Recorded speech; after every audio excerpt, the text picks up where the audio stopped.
या देवी सर्वभूतेषु बुद्धिरूपेण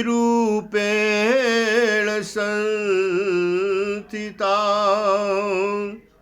नमस्तस्यै नमस्तस्यै नमस्तस्यै नमो नमः।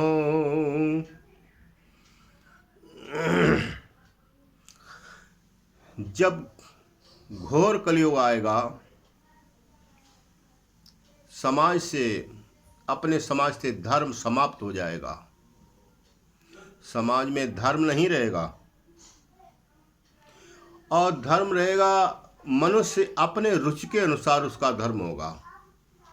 जितने मनुष्य होंगे उतने ही धर्म बन जाएंगे। जिस मनुष्य को जो समझ में आ गया तो वही उसका धर्म माना जाएगा, धर्म बन जाएगा उसके लिए। मार्ग सोई जाकं जोई भाबा, पंडित सोई जो गालु बजाबा। जिसको जो रास्ता समझ में आ जाए, अगर कोई चोरी करने लगा तो चोरी करना उसका धर्म माना जाएगा।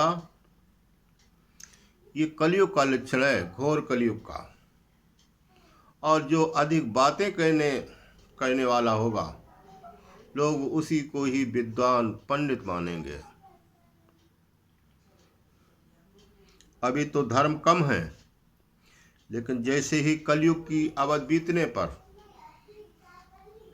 घोर कलयुग में बहुत धर्म हो जाएंगे।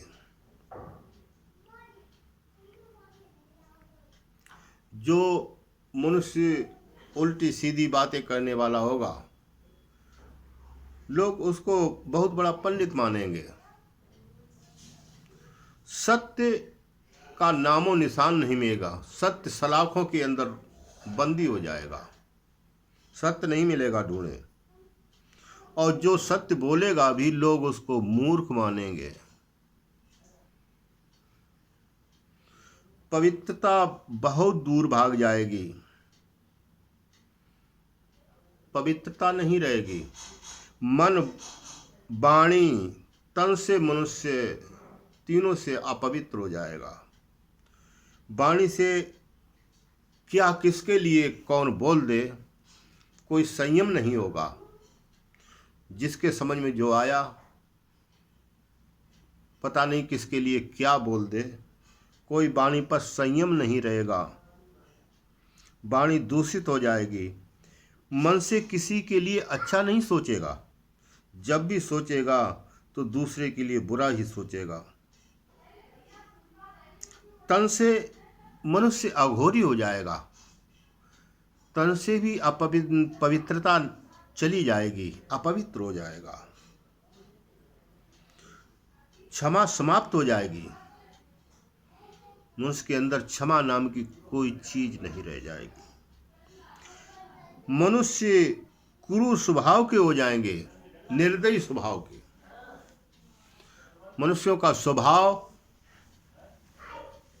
निर्दयतापूर्ण हो जाएगा।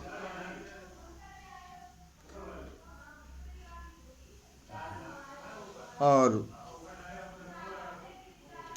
उनका बल क्षीण हो जाएगा, बल नहीं रहेगा। मनुष्य के अंदर बल की बहुत बड़ी कमी हो जाएगी, बल नहीं रहेगा उसके अंदर, अभिमान ज़्यादा होगा।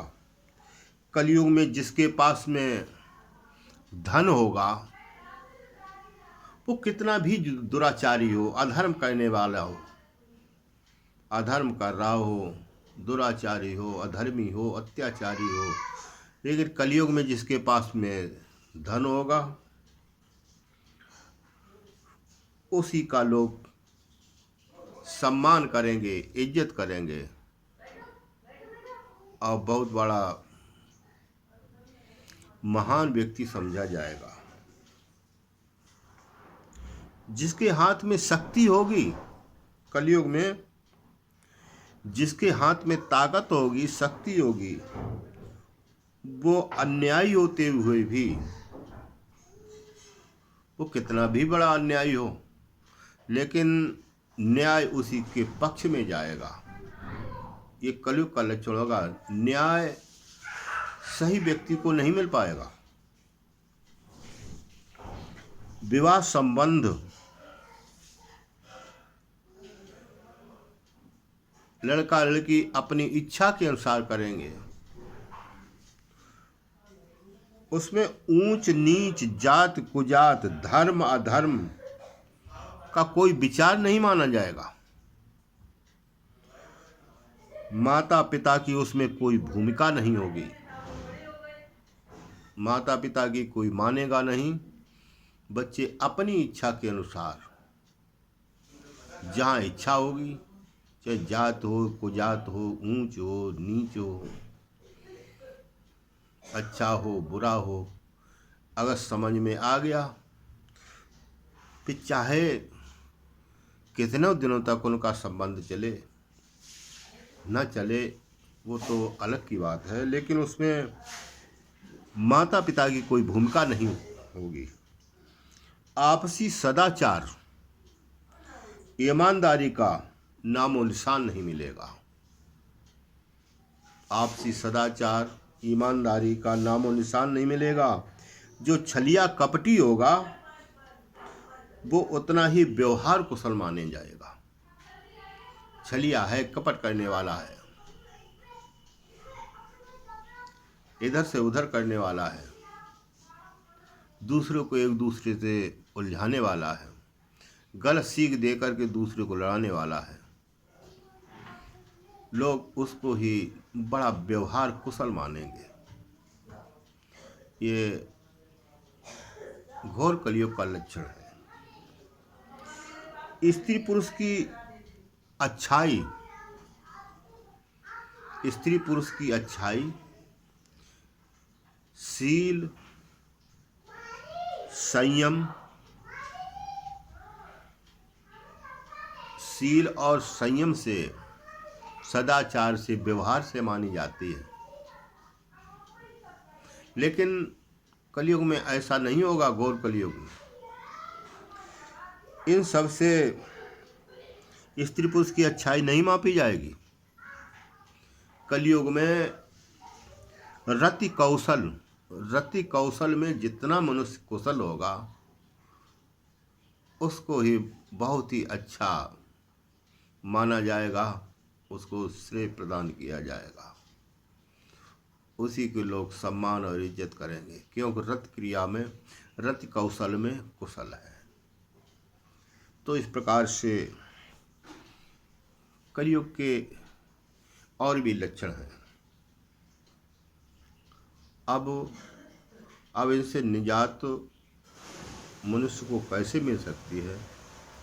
वो प्रभु की कृपा है, उनकी चरणों में ध्यान है, राम भजन में चौकस रहना, कलयुग शोर मचाएगा, विधवाओं को सूखे टिक्कर वैश्या चुपड़ी खाएगी, सच्ची बात कहेगा जो भी बेवकूफ कहलाएगा, राम भजन में चौकस रहना, कलयुग शोर मचाएगा।